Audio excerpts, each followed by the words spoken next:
근데 민주당 의원들 대다수 생각은 윤석열 후보가 공수처에서 수사받고 있고 피의자로 고발 사주 사건 관련해서 피의자로 입건이 됐으니 통신자료 조회하는 게 당연한 거 아니냐라는 생각을 가지고 있지만 막 그렇게 함부로 얘기를 못 하고 있죠. 왜요?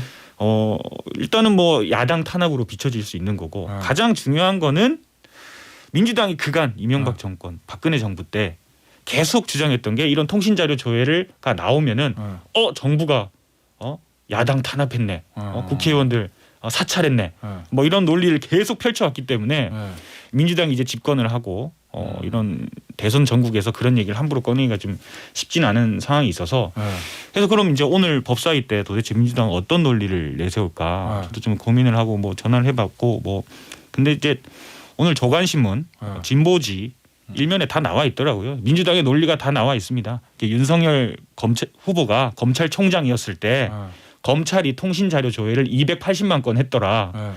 너는 그렇게 해놓고 탄압당했다고 주장하면 그게 말이 되냐라는 논리를 내세울 것 같고요.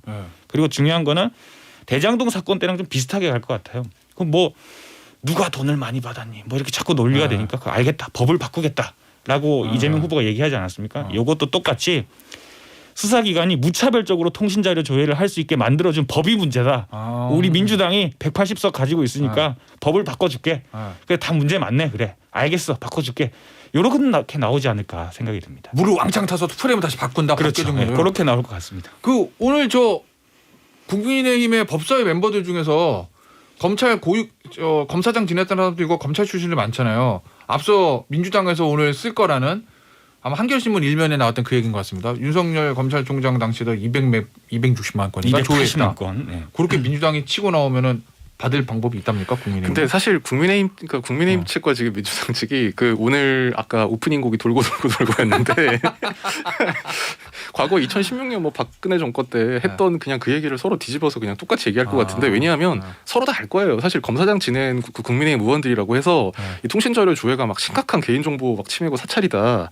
사실 속으로는 그렇게 생각을 안 할 겁니다. 아마 그러니까 뭐 이제 다른 코너에서 다루신다고 하셨지만 이 통신자료 조회라는 게 피의자를 조사하다가 이제 피의자가 누구랑 통화한 정황이 있다. 그럼 이게 누구랑 전화한 거냐? 이제 사실 요거만 보는 거거든요.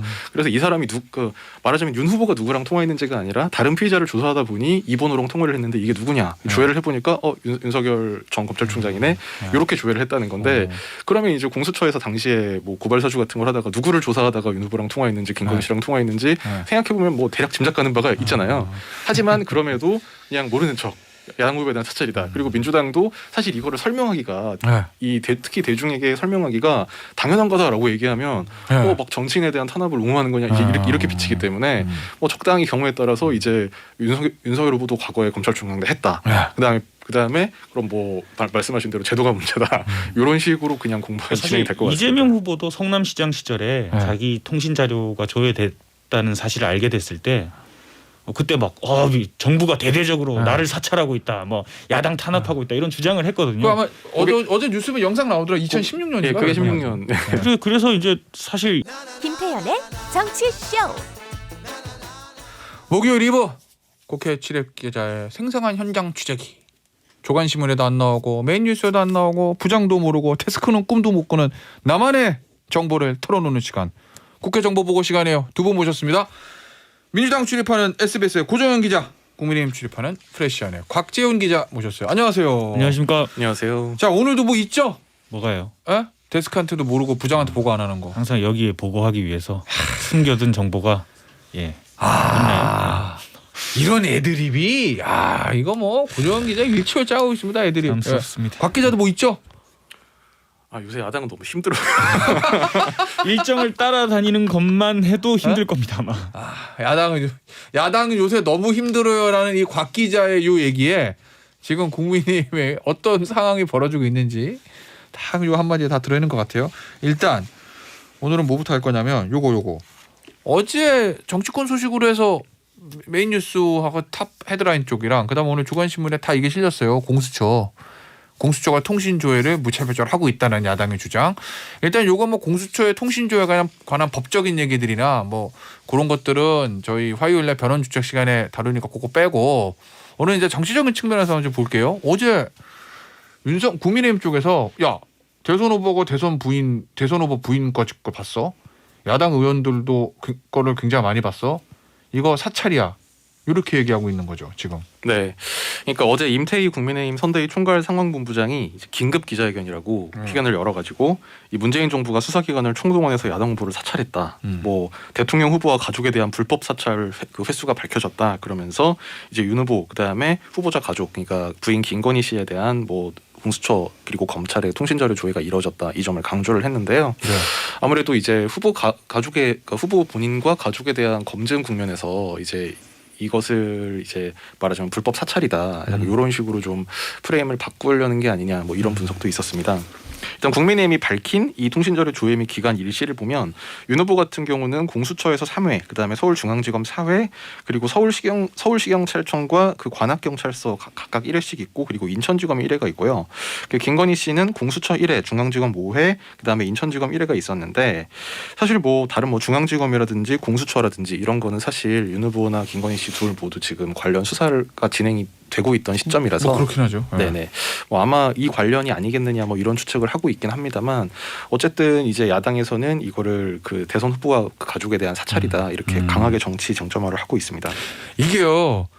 항상 이런 얘기 나올 때마다 이게 사찰이냐 아니냐 얘기하잖아요. 근데 사찰이 무슨 뚜렷한 정의가 없기 때문에 그거로 뭐 이제 보는 사람은 좀 생각을 다를 수 있는데 말씀하신 대로 곽지영 기자 얘기한 대로 국힘은 요거를 사찰로 해서 사찰 프레임을 해서 요거를 대선에서 하나 이슈로 띄우겠다 이런 생각이 깔려 있는 거죠. 그런 것 같아요. 왜냐하면 지금 이제 후보 본인 그다음에 네. 가족에 대해서 지금 검찰에서 수사를 아직 하고 있는 것도 있고 지금 재판이 걸려 있는 것도 있고 뭐 장모 윤석열 후보 장모 같은 경우에는 이제 최근에 2심 판결이 나오기도 했는데 이제 이런 게 사실은 윤 후보한테 별로 유리한 이슈들이 아니거든요. 근데 여기 수사 내용 자체가 그러니까 수사를 받는다는 사실 자체, 그다음에 재판을 하고 있다는 사실 자체가 별로 유리한 게 아닌데, 근데 여기에 대해서 이 마치 수사기관에 의해서 윤 후보가 단죄를 당하는 게 아니라 수사기관이 윤 후보를 사찰한다, 탄압한다, 약간 이런 식으로 이제 그 프레임을 좀 틀려는 그런 시도가 가능할 것 같습니다. 그러니까 뭐 추미애 장관 때부터 계속 있었던 검찰총장 시절부터 있었던 탄압의 이미지를 대선 전국에 끝까지 가져가겠다 이런 전략인 것 같은데 맞아요? 네, 그런 것 같아요. 그러니까 오늘 법사위가 있어서 아마 공수처에서는 해명을 하겠지만 공수처가 해명할 수 없는 부분들도 있거든요. 뭐 이를테면 인천지검에서 지금 윤 후보하고 그 김건희 씨에 대해서 조회를 왜 한 건지 사실 이런 부분은 기자들도 좀 취재를 해본 것 같은데 인천지검은 지금 무슨 사건인지 사실 잘 모르고 있습니다. 아무도 몰라요. 네.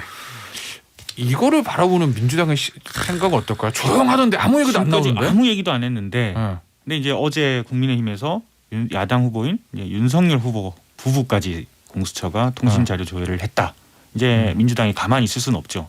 왜냐면 앞서 말씀하신 대로 야 이거 난 탄압받는 이미지. 그렇죠. 이걸로 그냥 이거를 대선 이슈를 쟁점화 시켰으니까 민주당이 이거 그렇죠. 어떻게 받아요? 그럼 뭐 사실 이제 오늘 법사위에서 공수처장 불러서 여야 격돌이 예상되는데 사실 저도 궁금했어요. 도대체 민주당이 어떤 논리를 댈까. 근데 민주당 의원들 대다수 생각은 윤석열 후보가 공수처에서 수사받고 있고 피의자로 고발 사주 사건 관련해서 피의자로 입건이 됐으니 통신자료 조회하는 게 당연한 거 아니냐라는 생각을 가지고 있지만 막 그렇게 함부로 얘기를 못 하고 있죠. 왜요?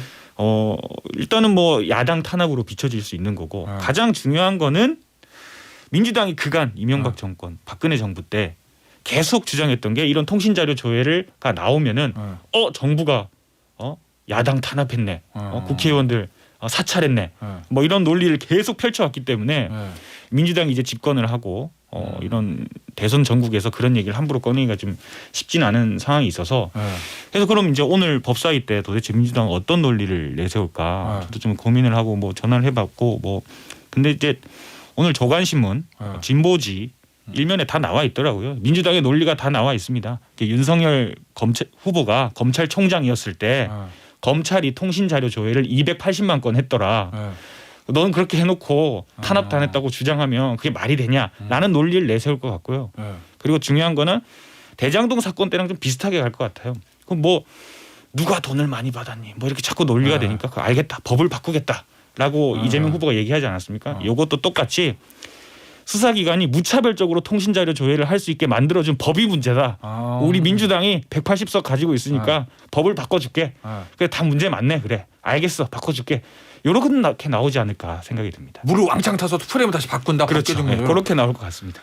오늘 저 국민의힘의 법사위 멤버들 중에서 검찰 검사장 지냈다는 사람도 이거 검찰 출신들 많잖아요. 앞서 민주당에서 오늘 쓸 거라는 아마 한겨레신문 일면에 나왔던 그 얘기인 것 같습니다. 윤석열 검찰총장 당시도 260만 건인가 280만 건. 네. 그렇게 민주당이 치고 나오면은 받을 방법이 있답니까 국민의힘? 근데 사실 국민의힘 측과 지금 민주당 측이 그 오늘 아까 오프닝 곡이 돌고 했는데 과거 2016년 뭐 박근혜 정권 때 했던 그냥 그 얘기를 서로 뒤집어서 그냥 똑같이 얘기할 것 같은데 왜냐하면 서로 다 알 거예요. 사실 검사장 지낸 국민의힘 의원들이라고 해서 이 통신자료 조회가 막 심각한 개인정보 막 침해고 사찰이다. 사실 속으로는 그렇게 생각을 안 할 겁니다. 아마 그러니까 뭐 이제 다른 코너에서 다루신다고 하셨지만 이 통신자료 조회라는 게 피의자를 조사하다가 이제 피의자가 누구랑 통화한 정황이 있다. 그럼 이게 누구랑 전화한 거냐? 이제 사실 요거만 보는 거거든요. 그래서 이 사람이 말하자면 윤 후보가 누구랑 통화했는지가 아니라 다른 피의자를 조사하다 보니 이 번호랑 통화를 했는데 이게 누구냐? 조회를 해보니까 윤석열 전 검찰총장이네.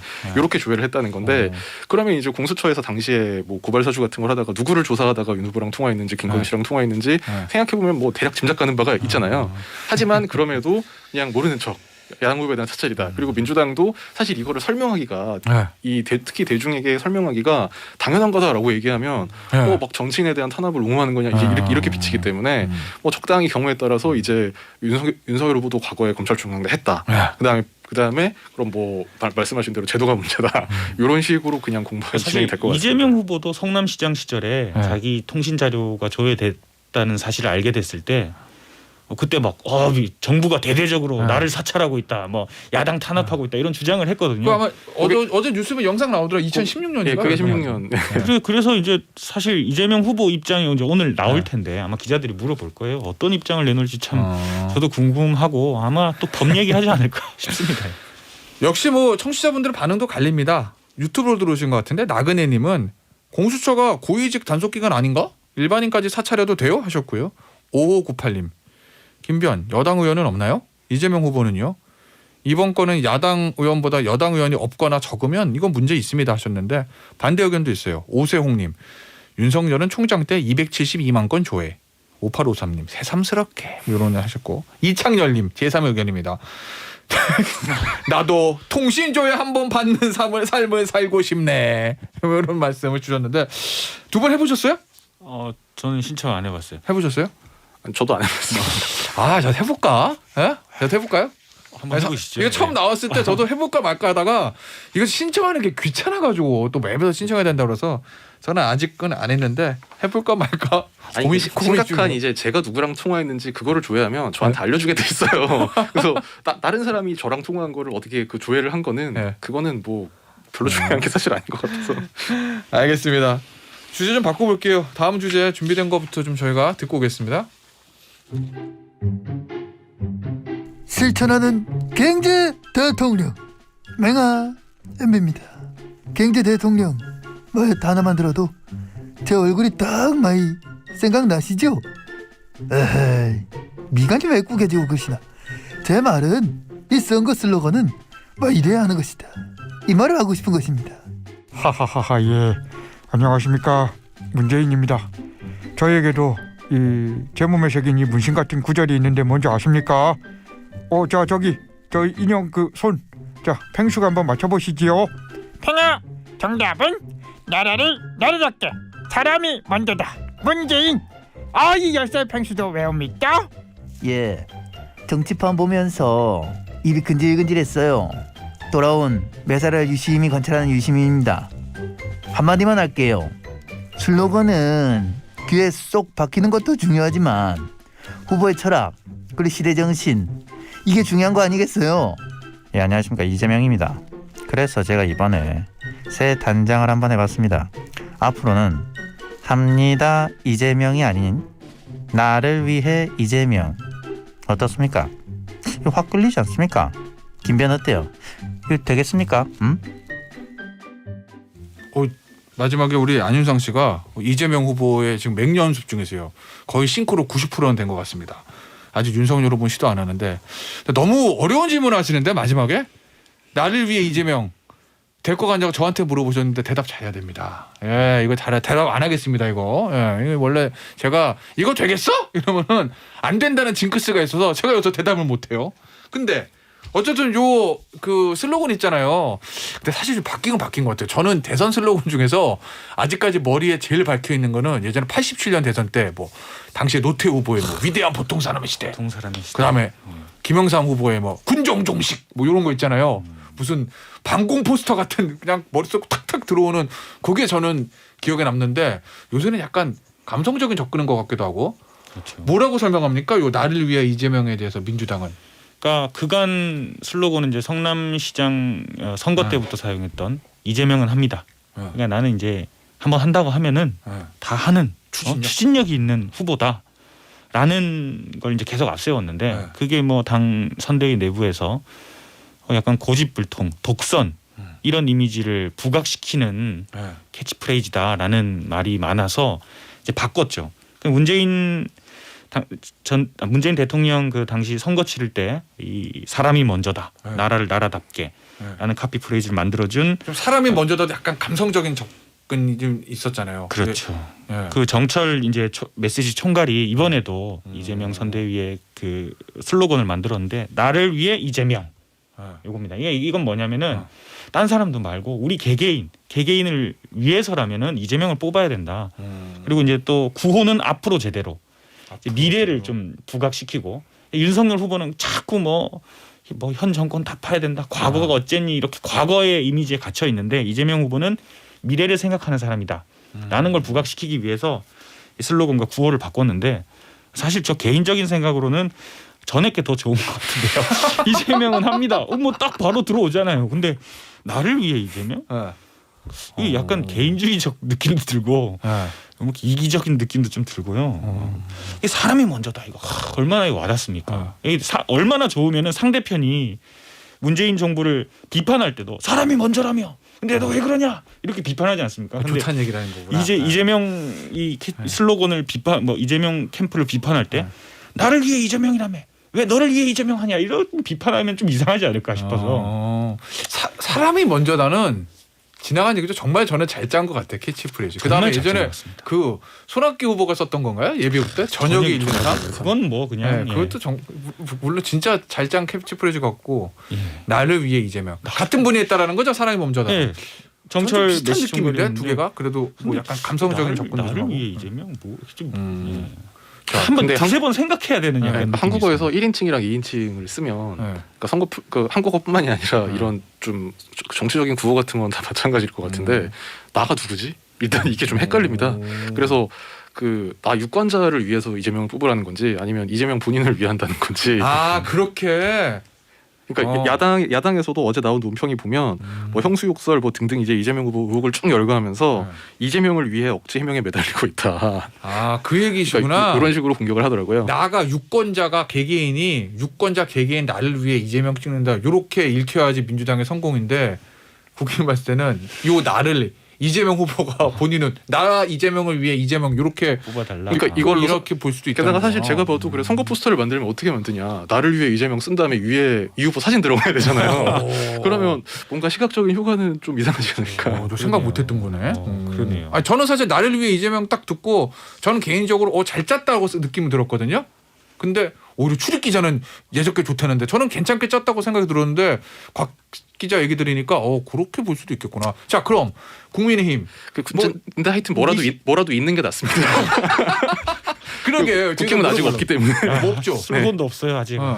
그래서 아까 나를 위해 이재명은 국민의힘에서 그렇게 좀 비판했는데 아직 국민의힘은 저 슬로건이 없잖아요. 네, 뭐 아직까지 그 슬로건 비슷하게 쓰고 있는 거는 뭐 공정과 상식, 그다음에 뭐 약자와 동행, 뭐 그다음에 뭐 어제 그저께는 그 박근혜 대통령이 썼던 뭐 국민 행복 시대 막 이런 거를 가져와서 막 번갈아 쓰고 있는데 마지막 거는 솔직히 실수로 쓴 것 같기도 하고요. 실수로? 앞에 두 개는 뭐 윤 후보를 잘 표현하는 말이라고 이제 생각을 해서 이제 쓰고는 있는데 아직까지 뭐 공식 뭐 메인 캐치프레이즈까지는 아닙니다. 자, 지금 뭐 국민의힘은 솔직히 말씀드리면 아마 저 메인 캐치프레이즈를 짜고 이럴 뭐 여러 개 좀 없어 보이는데 어때요 지금 제3차 투스톤 대전 선대위가 시끌시끌합니까 아니면 조용합니까? 그 사실 지금 국민의힘이 맡고 있는 위기 요인이 기본적으로는 이제 윤석열 후보 지지율 하락이 이거든요. 그러니까 지지율 하락이랄지 아니면 이재명 후보와의 격차가 좁혀지는 거 역전 뭐 이런 거랄지 이제 결국은 지지율 문제인데 사실 이게 이준석 대표와의 문제 때문이냐 뭐 이렇게는 사실 사람에 따라 보는 시각이 좀 갈리는 것 같고 약간 역설적으로 그 이준석 대표 제가 지난주에 그 김종인 위원장한테도 좀 찍힌 것 같다는 얘기를 했는데 실제로 보면 윤석열 후보나 김종인 위원장은 이준석 대표가 사실 뭐 복귀를 하는 거 마는 거에 대해서 막 그렇게 목을 메고 있는 것 같지는 지금도 않습니다. 그러니까 뭐 내일 만나겠다고는 하는데 뭐 물어봤더니 만나서 선대위 복귀를 막 강하게 설득한다 요런 쪽보다는 이게 물론 그런 얘기도 하겠지만 한 군데 방점을 찍자면 그거보다는 밖에서 자꾸 그러지 마라 아마 만나서 요 얘기를 좀 더 세게 하지 않을까 이제 조용히 있어라 뭐 이런 그런 예측이 있고요. 사실 그래서 어제도 보면 이제 그 상당히 좀 윤석열 후보의 그 연설이 되게 즉흥적이 되면서 말이 굉장히 격해지고 표현도 굉장히 강렬한 표현들이 많이 등장을 했는데 어저께 뭐 나왔어요? 어제 그 경북 선대위 연설을 사실 한 5시 58분 정도부터 연설을 시작을 했는데 한 20분 정도를 처음에 원고도 보지 않고 막 즉흥 연설을 했는데 표현이 막 정말 엄청난 막 센 표현들을 막 엄청나게 썼습니다. 그러니까 뭐 예를 들면 뭐 지금 자유민주주의를 지키려고 하는 것인지 이 나라를 사회주의로 끌고 가려는지 모르겠다. 문재인 정부를 이렇게 비판을 한다든지 뭐 좌익혁명 이념, 북한 주사이론 등을 배워서 민주화운동 계열을 껴가지고 마치 민주화 투사인 것처럼 자기들끼리 도와가며 살아온 집단이 국민을 약탈하고 있다. 이게 민주당에 대해서 이렇게 주장을 한 거고요.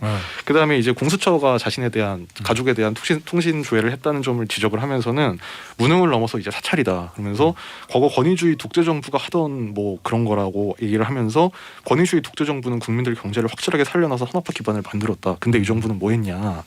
이런 얘기를 하기도 했는데요. 그러니까 이게 결국은 어떤 지지율 하락에 따른 뭐 좀 위기감 약간 이런 거를 반영한 게 아닌가 하는 분석이 있는데 하나를 덧붙이자면 이 얘기를 어디 가서 했냐. 경북 안동에서 경북선대위 출범식에서 한 건데 그리고 이제 이거는 이제 즉흥 연설에 들어있던 부분이었고 나중에 본인이 준비한 원고를 읽은 부분을 보면 그 뭉쳐야 정권 교체 흩어지면 정권 연장 이런 얘기를 했거든요. 이 얘기는 결국 왜 사면 그렇죠. 그러니까 내일 사면을 앞두고 있는 박근혜 전 대통령을 상당히 의식한 게 아니냐. 그래서 사실 여론조사 전문가들이 하는 얘기가 박 전 대통령 사면 자체가 대선판에 큰 영향을 못 미친다는 이제 그 여론이 그 의견이 다수이긴 한데 윤 후보를 좀 흔드는 데는 좀 반쯤 성공한 것도 아닌가 이런 생각도 듭니다. 알겠습니다. 저 마지막으로요 오늘 이재명 후보하고 윤석열 후보 오늘 일정 좀 소개 좀 해주세요. 이재명 후보요? 오늘 서해 5도 경비단 인천에 있거든요. 인천 부두에 있는 곳에 가서 대원들 격려도 좀 하고 해양 영토 수호 의지를 드러낸다 이런 계획이 있습니다. 가세요? 저요? 안 갑니다. 윤석열 후보는요? 저는 지금 방송 출연 때문에 갈 수가 없었는데요. 어제 오늘 연달아 지금 대구 경북 1박 2일로 돌고 있고 내일은 충북을 가는데요.